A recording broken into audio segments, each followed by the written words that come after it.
Welcome into the Sun Devil Source 2-minute drill alongside publisher Chris Karpman. I'm Rob Werner, and Chris, we just attended Arizona State's Tuesday morning football practice. One thing we revisited in this football practice and in the session afterward with the media was N'Keal Harry talking about his one-handed grab in ASU's win over USC 38-35 over the weekend. What did players and coaches say about that? And Edwards said that in all these games, wins and losses have been the result of just a few plays. What were those plays against Washington? And this past week, ASU dropped a Thursday night matchup against Stanford 20-13, and 13 points was the fewest the offense has been able to put up this whole season. What did players and coaches say about trying to bounce back from that this weekend against USC? And for the fifth time in 2018, ASU's offensive line didn't yield a single sack against Utah.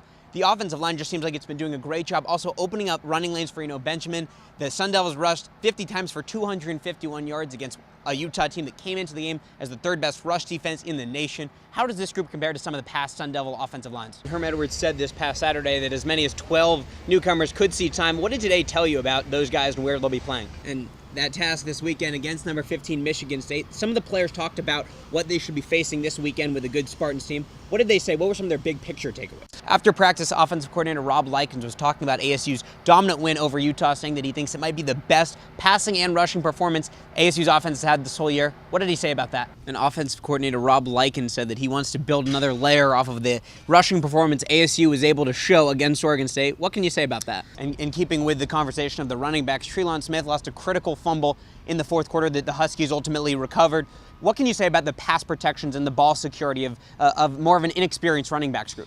And Likens spoke about his relationship with ASU senior quarterback Manny Wilkins, saying how lucky he was to have an opportunity to coach a senior quarterback like Wilkins. What did he say about that? And ASU knows that if they win their next 3 games, they will win the Pac-12 South and have a chance to win the Pac-12 championship game in Santa Clara, California. But right now, for publisher Chris Karpman, I'm Rob Werner. This has been a Sun Devil Source 2-minute drill. And Benjamin's very modest. He didn't want to talk too much about records, but wanted to say that the offensive line has been doing a fantastic job lately, and that's what's been enabling him to do so well. But right now, for Sun Devil Source publisher Chris Karpman, I'm Rob Werner. This has been a Sun Devil Source 2-minute drill.